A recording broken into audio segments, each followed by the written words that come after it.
আসসালামু আলাইকুম ওরহমতুল্লাহি ওবরকাতু। প্রিয় দর্শক, আপনারা সবাই কেমন আছেন? আশা করি সবাই ভালো আছেন। এই যে সবজি ক্ষেতের মাঝে চলে আসলাম, দেখতে পেয়েছেন আপনারা সবাই। এই যে বেগুনের বাগান দেখতে পেয়েছেন, বিশাল বেগুনের বাগান। এই যে সেখানে মরিচ, শিম,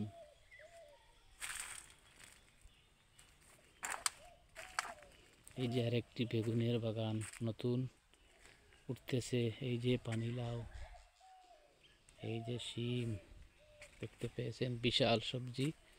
অনেক দিন হয়েছে এই দিকে আসতে পারি না, আপনাদেরকে একটু দেখিয়ে দিচ্ছি। আপনারা সবাই দেখতে পেয়েছেন, এই যে দেখতে পেয়েছেন এখানে ধনিয়া আছে।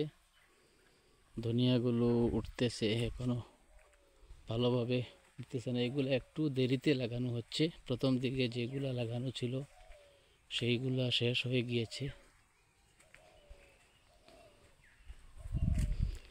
এই যে দেখতে পেয়েছেন এখানে কিন্তু আলু লাগানো হচ্ছে। আলুর মাঝখানে ফরাস লাগানো হচ্ছে।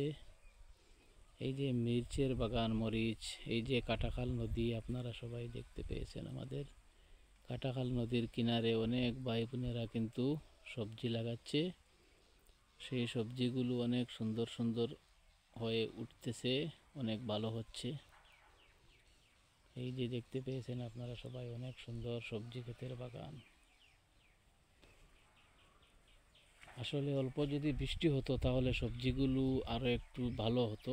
বর্তমানে কিন্তু পানির অভাব হচ্ছে।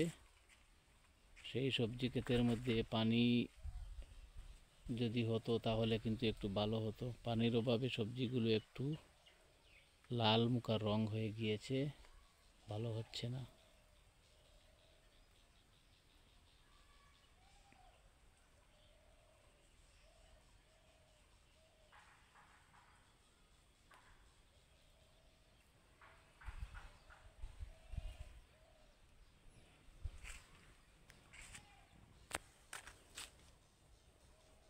এই যে বেগুনের বাগান, যেটা কিন্তু বিশাল একটি বেগুনের বাগান। এই বাগান থেকে অনেক টাকার বেগুন প্রত্যেক সপ্তাহে বিক্রি করা হয়।